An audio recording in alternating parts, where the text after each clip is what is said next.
बिस्मिल्लाहिर्रहमानिर्रहीम। अस्सलामु अलैकुम दोस्तों और बुजुर्गों नाज़रीन, तुहाडे सामने अगली वीडियो दे नाल हाज़र हां। अज जिहड़ियां चीज़ां तुसीं देख रहे हो तुहाडी खिदमत दे विच नुक्ता ही पेश कर रहे हैं। पुराने नज़ले घेरे वास्ते बड़ी बेहतरीन चीज़ है और ज़्यादा महंगा भी नहीं है, सस्ता है, बेहतरीन है।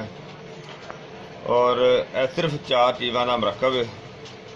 हालांकि ये नुस्खा मेरा ख्याल है कि साडा पहले भी चैनल दे विच मौजूद है, लेकिन दूसरी दफ़ा बनाने का सिर्फ मकसद ये कि अगर किसी दोस्त नूं किसी भैन भरा नूं यह चीज़ अगर ना मिलिया हो तो हो सकता उन्होंने वो नहीं मिलिया तो ये मिल जाए। लेकिन इस दे नाल नाल ही जरा ना कि चैनल नूं सबसक्राइब लाजमी करियो, वीडियो नूं लाइक करियो, शेयर करियो। तो इंशाल्लाह तुहानूं आइंदा हर जी नवी वीडियो जी मिलती रहेगी। तो फिर वीडियो के थले जरा ना बैल का निशान है उन्होंने तुसीं क्लिक कर दिया करो, तो उस दे नाल तुहानूं आने वाली जी नवी वीडियो वो बआसानी मिल जाया करेगी। और यह सिर्फ 4 चीज़ों का मरकब है। यह 4 चीज़ां जिहड़ियां ने तुहानूं दस देने कि यह चीज़ां ने सारा तुहानूं बना के क्लीयर करके दसांगे कि ये किस तरीके नाल तैयार करना है। और ये देखो, यह है रेवन चीनी। सब तो पहले नंबर पर रेवन चीनी और दूसरे नंबर पे है जौज मासल और तीसरे नंबर पे है समग अरबी। देखो, चीज़ इस तरह की लेनी है, पता लगे कि यह चीज़ है, क्योंकि जड़ी बूटी साफ सुथरी होएगी तो इनका रिजल्ट अच्छा तो बेहतर होता है। समग अरबी तो बाद है जंजबील। 4 चीज़ों का मरकब है। बहुत ही अच्छा तो बहुत ही ज़बरदस्त, बड़ा ही आला किस्म का यह नुस्खा है जिहड़ा कि असीं बड़े ही अरसे तो इसनूं इस्तेमाल करने। इहदा खाना भी आसान है तो इहदा बनाना भी आसान है, तो यह है भी सस्ता है बिल्कुल। हुण तुहाडे सामने असीं इहनूं बनाना शुरू करने आ। कि सब तो पहले असीं यह वाली चीज़ जिहड़ी है ना इहनूं जरा ना पीसने आ।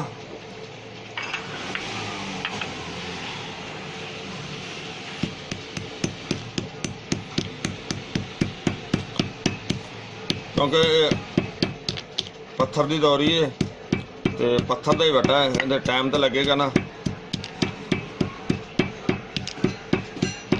और इस तरह सारिया चीज़ों को बरीक करना है आस्ता आस्ता।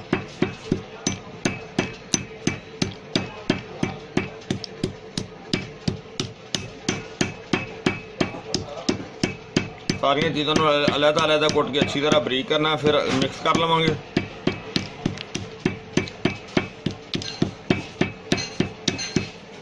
तुहानूं इस तरह असीं सारिया चीज़ां कुट के मिक्स करके दिखाने हैं।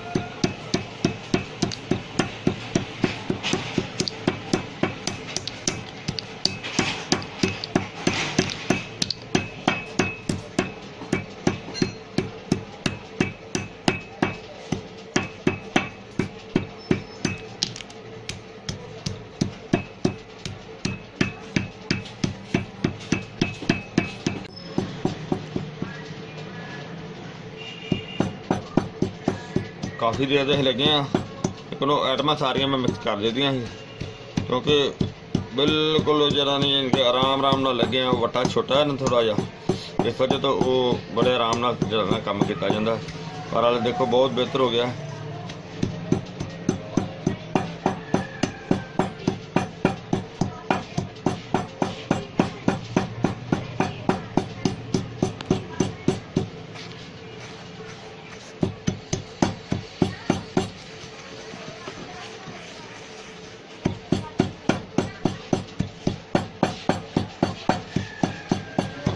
पर मजीद असीं इहनूं अजे अच्छी तरह बरीक करना, बिल्कुल बारीक, जिस तरह के बरीक छाने जो छानिया जाए।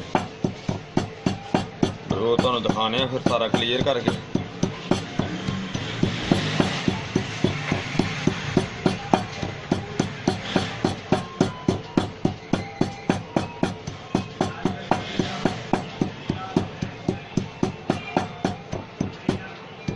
हाँ जी, देखो माशाल्लाह असीं ना इहनूं कुट के बड़ी मेहनत दे नाल काफ़ी टाइम लग गया था, बहुत सोहना पाउडर बन गया। और इहदे विच थोड़ा जिहा मोटा रह गया वो ए वाला, इहनूं भी काफ़ी जिहड़ा ना असीं कुटिया बारीक कीता।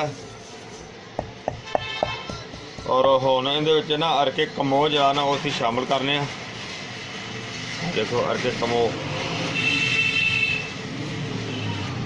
इहदे विच शामिल करके ते इहदी जिहड़ी ना थोड़ी देर रगड़ाई करांगे और नाले इहदे नाल जिहड़ी ना गोली बनाई जाएगी।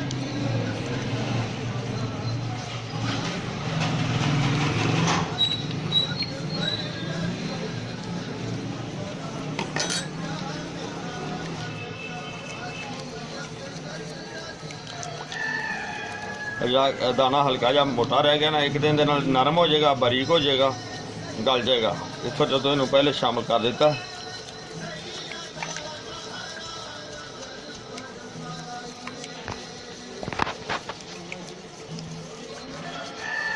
देखो ना गाढ़ा होंदा जा रहा पहले नाल थोड़ा जा।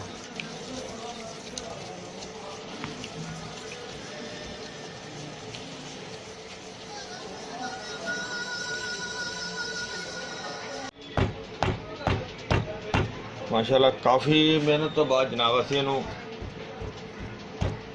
रेडी कर लिया, बिल्कुल बेहतरीन गोली बनाने के काबिल हो गई।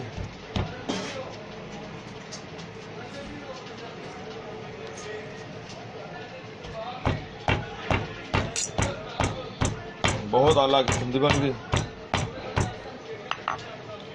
और इसी तरह जनाब इनकी असीं गोली बनाने। बिस्मिल्लाहिर्रहमानिर्रहीम।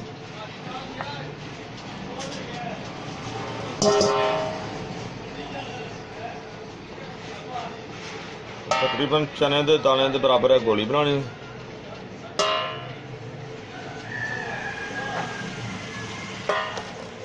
अगर थोड़ी जी वड्डी भी हो जाए तो कोई मसला नहीं, क्योंकि अजे गिली हैगी ना, जिस तरह खुश्क होएगी ना